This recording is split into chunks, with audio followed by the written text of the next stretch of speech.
اللہ اس بات سے آر نہیں کرتا کہ مچھر یا اس سے بڑھ کر کسی چیز مثلا مکھی مکڑی وغیرہ کی مثال بیان فرمائے۔ اب جو مومن ہیں وہ یقین کرتے ہیں کہ وہ ان کے پروردگار کی طرف سے سچ ہے، اور جو کافر ہیں وہ کہتے ہیں کہ اس مثال سے اللہ کی مراد ہی کیا ہے۔ اس سے اللہ بہتوں کو گمراہ کرتا ہے اور بہتوں کو ہدایت بخشتا ہے، اور گمراہ بھی کرتا ہے تو نافرمانوں ہی کو، جو اللہ کے اقرار کو مضبوط کرنے کے بعد توڑ دیتے ہیں، اور جس چیز یعنی رشتہ قرابت کے جوڑے رکھنے کا اللہ نے حکم دیا ہے اس کو قطع کیے ڈالتے ہیں اور زمین میں خرابی کرتے ہیں۔ یہی لوگ نقصان اٹھانے والے ہیں۔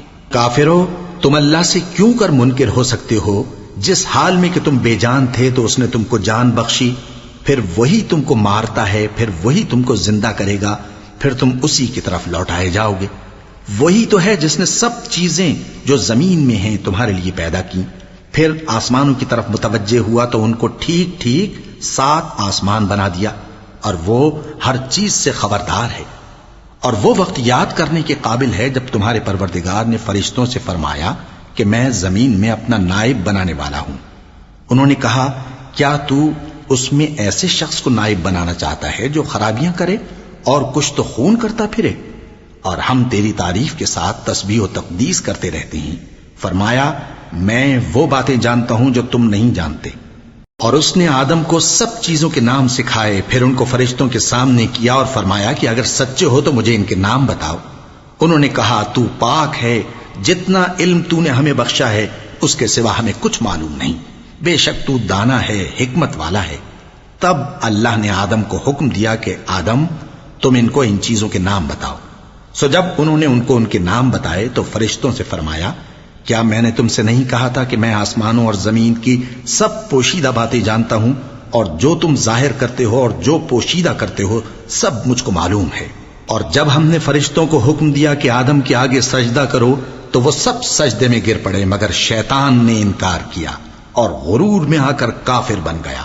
اور ہم نے کہا کہ اے آدم، تم اور تمہاری بیوی بہشت میں رہو اور جہاں سے چاہو بے روک ٹوک کھاؤ پیو، لیکن اس درخت کے پاس نہ جانا، نہیں تو ظالموں میں ہو جاؤ گے۔ پھر شیطان نے دونوں کو اس درخت کے بارے میں پھسلا دیا اور جس عیش و نشاط میں تھے اس سے ان کو نکلوا دیا۔ تب ہم نے حکم دیا کہ بہشت بری سے چلے جاؤ، تم ایک دوسرے کے دشمن ہو، اور تمہارے لیے زمین میں ایک وقت تک ٹھکانہ اور معاش مقرر کر دیا گیا ہے۔ پھر آدم نے اپنے پروردگار سے کچھ کلمات سیکھے اور معافی مانگی تو اس نے ان کا قصور معاف کر دیا۔ بے شک وہ معاف کرنے والا ہے، بڑا مہربان ہے۔ ہم نے فرمایا کہ تم سب یہاں سے اتر جاؤ، جب تمہارے پاس میری طرف سے ہدایت پہنچے تو اس کی پیروی کرنا، کہ جنہوں نے میری ہدایت کی پیروی کی ان کو نہ کچھ خوف ہوگا اور نہ وہ غمناک ہوں گے، اور جنہوں نے اس کو قبول نہ کیا اور ہماری آیتوں کو جھٹلایا وہ دوزخ میں جانے والے ہیں اور وہ ہمیشہ اس میں رہیں گے۔ اے آل یعقوب، میرے وہ احسان یاد کرو جو میں نے تم پر کیے تھے، اور اس اقرار کو پورا کرو جو تم نے مجھ سے کیا تھا۔ میں اس اقرار کو پورا کروں گا جو میں نے تم سے کیا تھا، اور مجھی سے ڈرتے رہو۔